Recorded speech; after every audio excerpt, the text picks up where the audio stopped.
குருவே சரணம். அனைவருக்கும் வணக்கம். டைட்டில பார்த்துருப்பீங்க. டைட்டில பார்த்தாலே தெரியும், என்னடாவே எப்போ பார்த்தாலும் இந்த மாதிரி டைட்டில் எடுத்துக்கிட்டே சூஸ் பண்ணிக்கிட்டே வீடியோ போடுறான் அப்படின்னு ஒரு சில பேருக்கு தோணலாம். ஏன்னா ஜோதிடத்தில் அதையும் கற்றுக்கிட்டு தான் ஆகணும். போன வருஷமே யூடியூப்ல கமெண்ட்ஸில் ஒருத்தர் எனக்கு பட்டமே கொடுத்தாரு. என்ன கொடுத்தாருன்னா, திரைப்படத்துறையில் எப்படி பாக்யராஜ் ஒரு வித்தியாசமான கண்டென்ட் எல்லாம் எடுத்தாரோ, அதே மாதிரி ஜோதிடத்துல நீங்க ஒரு பாக்யராஜ், மதுரை ஜெய்சங்கர் ஒரு பாக்யராஜுங்கிற மாதிரி ஒரு பட்டம் கொடுத்தாரு. போன மாசம் நம்ம நண்பர் ஒருத்தர் எனக்கு இன்னொரு பட்டம் கொடுத்தாரு. என்ன பட்டம் கொடுத்தாருன்னா, ஜோதிடத்தில் மாத்ருபோதம் அப்படின்னு சொன்னாரு. அது சிரிக்கிறதுக்கா சிந்தனைக்கான்னு தெரியல. ரைட்டு, பரவாயில்ல, எப்படி வேணாலும் எடுத்துக்கிட்டோம்.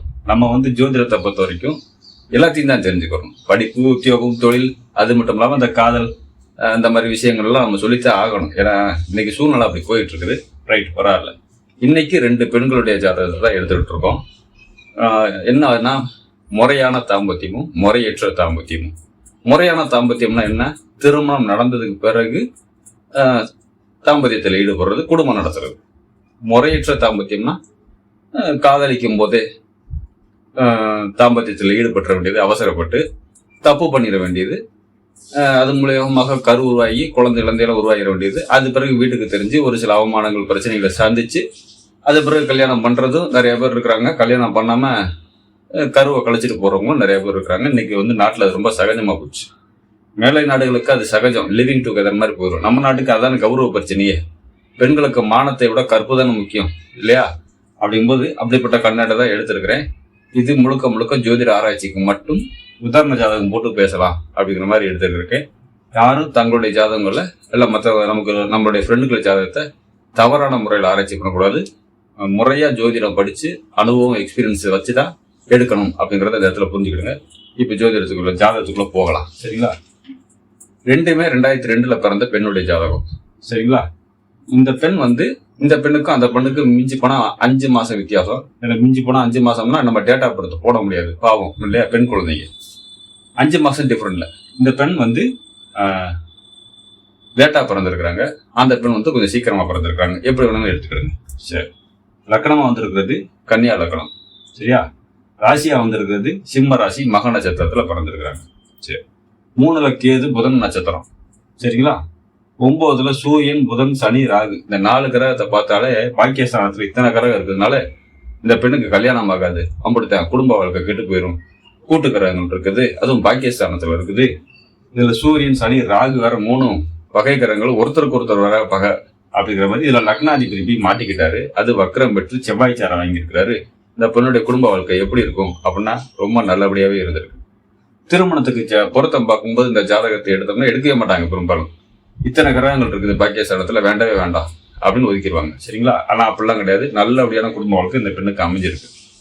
10ஆம் இடத்துல செவ்வாய் திக்பலத்தோட இருக்கிறாரு, குரு இருக்கிறாரு, சுக்கரன் இருக்கிறாரு. சரிங்களா?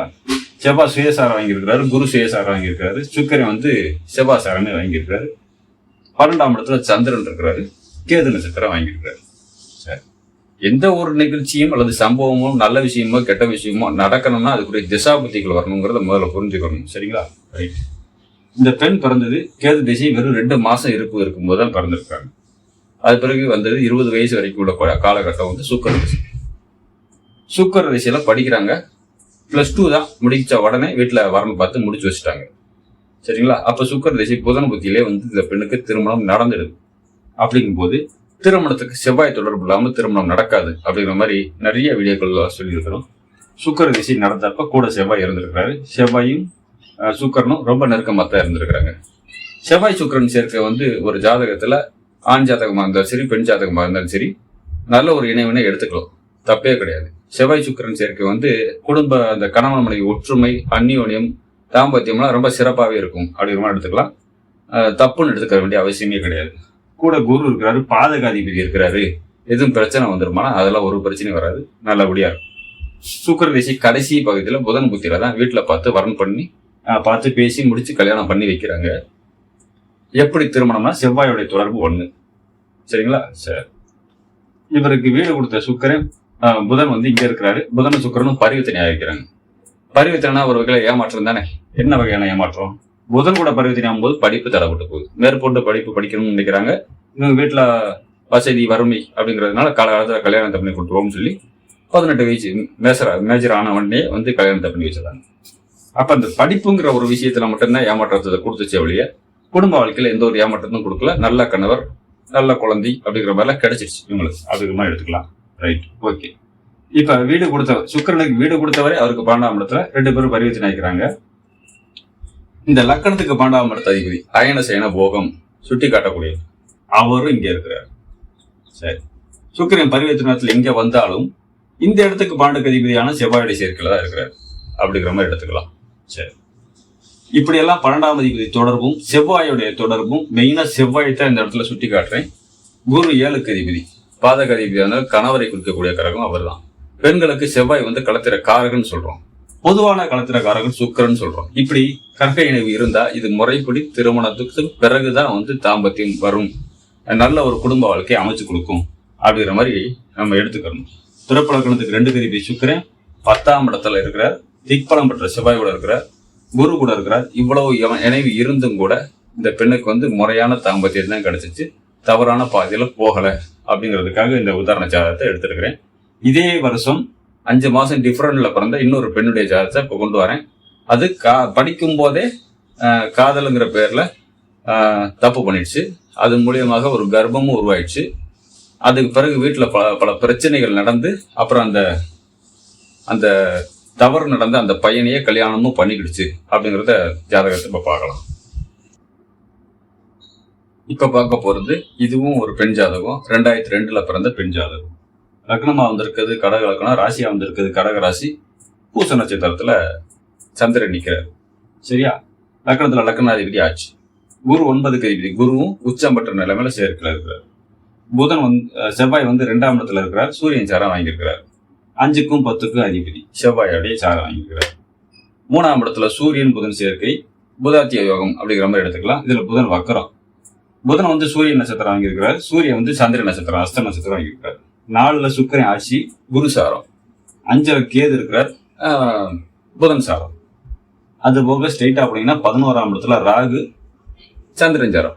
ஆட்சி பெற்ற சந்திரனுடைய நட்சத்திரத்துல உட்கார்ந்து இருக்கிறார்.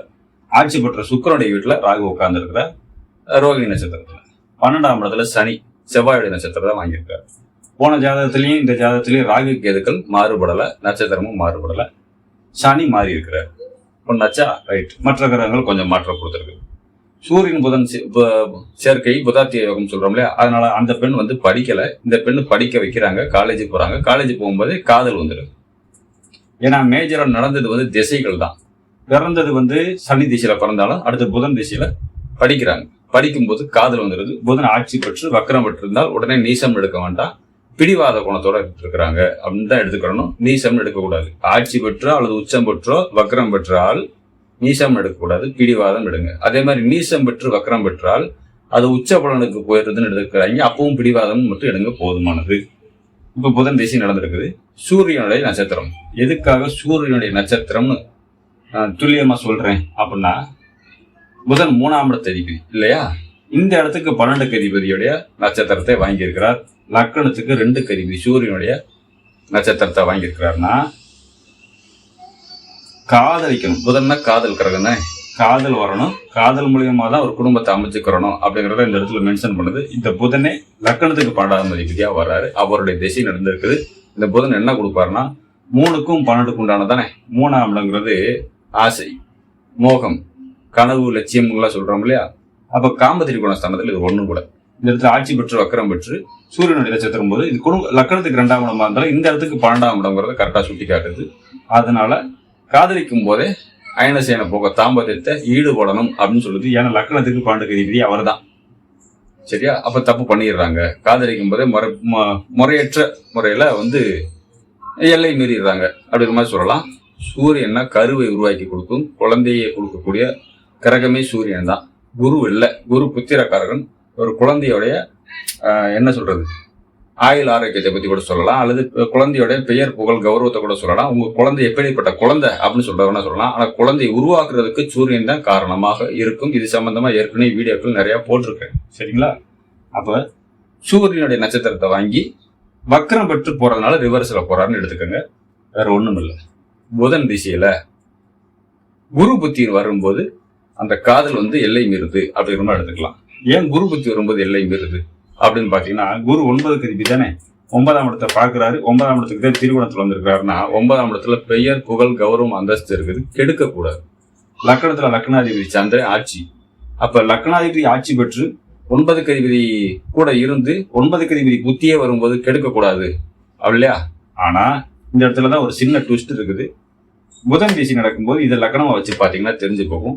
லக்னத்துல லக்னாதிபதி ஆட்சி வக்கரம் பெற்று பிடிவாத குணத்துல உட்கார்ந்து இருக்கிறார். இந்த இடத்துக்கு 12ஆம் அதிபதி நட்சத்திரத்தை வாங்கி உட்கார்ந்து வக்கரம் பெற்ற முறையில ரிவர்ஸ் போறாரு. வக்கர புத்தி அப்படிங்கிற மாதிரி எடுத்துக்கலாம். திசை நடக்குது, குரு புத்தி வருது. குரு இந்த இடத்துக்கு 7க்கு அதிபதி ஆடுவார், பாதகாதிபதி. ஏதோ ஒரு பாதகத்தை கொடுத்தே ஆகணும். நான் ஒரு சில வீடியோக்களை சொல்லியிருக்கிறேன், குரு தொடர்பு இல்லாம தாம்பத்தியம் கிடைக்காது. ஏன்னா கால புருஷனுக்கு 12க்கு அதிபதி குரு. குரு தொடர்பு இல்லாம அந்த உடல் உறவு அல்லது தாம்பத்தியம்ங்கிறது வராது. உட்கார்ந்து இருக்கிறது சந்திரனுடைய வீடு, மனசையும் உடம்பையும் கெடுக்கக்கூடிய வீடுன்னு சொல்லியிருக்கோம் இல்லையா? அப்ப ஆட்சி பெற்ற சந்திரனுடைய வீட்டுல உச்சம் பெற்ற குருங்கும் போது எல்லை மீற வைக்கிறது, அந்த தாம்பத்தியம் ஏற்படுது. அந்த குருவுமே புதனுடைய நட்சத்திரம் தான் வாங்கியிருக்கிறார். கூட இருக்கிற சந்திரன் ஆட்சி பலம் பெற்றாலும் சனியுடைய நட்சத்திரத்தை வாங்கியிருக்கிறாருங்கிறத இந்த இடத்துல மெயினா புரிஞ்சுக்கிறணும். அப்ப காதலிக்கிறாங்க, லவ் பண்ணும் போதே எல்லை மீறிடுறாங்க. அது மூலயமாக ஒரு கருவும் உருவாயிருது, குழந்தையும் உருவாயிருது. அதுக்கு பிறகுதான் அந்த பையன் வீட்டுல பேசி பிரச்சனை பண்ணி அது பிறகு கல்யாணமும் பண்ணிக்கிறாங்க அப்படிங்கிற மாதிரி சொல்லணும். ஏன் இந்த இடத்துல புதனை வக்கரத்தை வந்து அழுத்தமா சொன்னா, தப்பு நடந்ததுக்கு அப்புறம் புதன் வக்கரமாய் ரிவர்ஸ்ல போகும்போது செவ்வாயத்தை தான் போய் தொடுறாரு. சூரியன் புதனுக்கு பின்னாடி இருக்கிறார், புதன் வந்து முன்னாடி இருக்கிறார். சரியா? அப்ப வக்கரம் பெற்று போகும்போது செவ்வாயை தொடுவார். இந்த திசையில செவ்வாய் தொடர்பே இல்லை, அப்ப கல்யாணமே நடக்கக்கூடாதுங்கிறதுனாலதான் முன்கூட்டியே தாம்பத்தியம் கிடைச்சிடுது, தப்பு பண்ணிடுறாங்க. அதுக்கு பிறகு வக்கரம் பெற்று போய் செவ்வாயை தொடும்போது திருமணம் நடக்கணும் ஒரு சில பிரச்சனைக்கு அப்புறம் அப்படிங்கிறத செவ்வாய் 12ஆம் இடத்துல சுட்டி காட்டுறாரு. புதனுக்கு 12ஆம் இடத்துல, லக்னத்துக்கு 2ஆம் இடத்துல. அப்ப தாம்பத்தியம் நடந்த பிறகு, கரு உருவானது பிறகுதான் இந்த பெண்ணுக்கு குடும்ப வாழ்க்கையை ஒண்ணு அமைக்கணும் அப்படிங்கிற மாதிரி செவ்வாய் வந்து ஒரு ட்விஸ்டோட உட்காந்துருக்காரு. புதன் இப்படி போறாரா, குரு பத்தி வருது. குரு மனசையும் உடம்பையும் சேர்ந்து கெடுத்துப்பட்டு சந்திரனோட சேர்ந்து இருந்து கெடுத்துட்டு அயனசேன போக தாம்பத்தியத்தை இதெல்லாம் கொடுத்துட்டு குருவே புத்திரக்காரகனாக ஆகிறாருல. அப்ப கருவெல்லாம் உருவாகி குழந்தையும் கிடைச்சதுக்கு அப்புறம் தான் இந்த குரு ஃபார்வர்டுல போவார். ஏன்னா புதனுடைய நட்சத்திரத்துல இருக்கிறாரு, சந்திரனை கடந்துதான் இருக்கிறாரு. குரு ஃபார்வர்டுல போகும்போது, ஏன்னா குரு வக்கரம் கிடையாது, போகும்போது செவ்வாய் தொடும்போது இந்த இடத்துல குரு மங்கள யோகம், சந்திர மங்கள யோகம், கஜகேசரி எப்படிதான் எடுத்துக்குவோம். அப்ப குரு அப்புறமேட்டு தான் போய் செவ்வாயை தொடுறதுனால இந்த தாம்பத்தியம் காதல் எல்லாம் முடிஞ்சு குழந்தைன்னு ஒண்ணு கிடைச்சதுக்கு அப்புறம் தான் கல்யாணம்னு ஒண்ணு நடக்குது அப்படிங்கறத இந்த இடத்துல தெளிவுபடுத்தணுக்காக தான் இந்த 2 உதாரண ஜாதகங்களுக்கு எடுத்தேன். வேற ஒரு நோக்கத்துமும் இல்லை. அப்ப செவ்வாய் மங்களகரகம் தொடர்பு பெற்றாதான் திருமணம். அந்த திசையில செவ்வாய் சம்பந்தப்பட்டதுக்கு அப்புறம் தான் தாம்பத்தியம் கிடைக்குமா, செவ்வாய் சம்பந்தம் இல்லைன்னா தாம்பத்தியம் முன்கூட்டியே நடந்துருமா அப்படின்னு தனித்தனியா பிரிச்சு பாக்குறதுக்காக ஒரு உதாரணத்துக்காக இந்த 2 ஜாதகங்கள் எடுத்திருக்கேன். லிவிங் டுகெதர்னு இன்னைக்கு நாட்டுல நிறைய நடக்குது. அவங்கெல்லாம் கல்யாணம் பண்ணிக்கிறது இல்லை. அப்ப லிவிங் டுகெதர் மூலியமாக ஒரு குடும்ப வாழ்க்கையில ஈடுபடுறாங்கன்னா அவங்களுக்கு செவ்வாய் தொடர்பு வந்திருக்காதுன்னு ஸ்ட்ராங்காவே நம்ம அடிச்சு சொல்லலாம். செவ்வாய் தொடர்பு இருந்தா திருமணத்துக்கு பிறகுதான் இந்த தாம்பத்திய சுகம் கிடைக்கும் அப்படிங்கிறத தனித்தனியா பிரிச்சு பாக்குறதுக்காக தான் இந்த உதாரண ஜாதகங்கள். சரிங்களா? அப்ப இந்த ஜாதகங்களை ஆராய்ச்சி பண்ணி பாருங்க. இது வந்து ஒரு ஜோதிட அனுபவத்துக்கு பாடுறதுக்காக மட்டும்தான், மற்றபடி யார் மனசையும் புண்பட்டும் நோக்கத்துக்கு அல்ல அப்படிங்கிறத புரிஞ்சுக்கோங்க. மற்றபடி உங்க ஃப்ரெண்ட்ஸ் ரிலேஷன் ஜாதகத்துல ஆராய்ச்சி பண்ணி பார்த்துட்டு குடும்பத்துல குழப்பத்தை உண்டு பண்ணிட வேண்டாம். சரிங்களா? அதனால ரொம்ப கவனமா ஜோதிட ஆர்வலர்கள் மட்டும் ஆராய்ச்சி பண்ணி பார்த்துக்கோங்க அப்படிங்கிறதுக்காக தான் இந்த வீடியோ பிடிச்சிருந்தா லைக் பண்ணுங்க, ஷேர் பண்ணுங்க. அனைவருக்கும் நன்றி, வணக்கம்.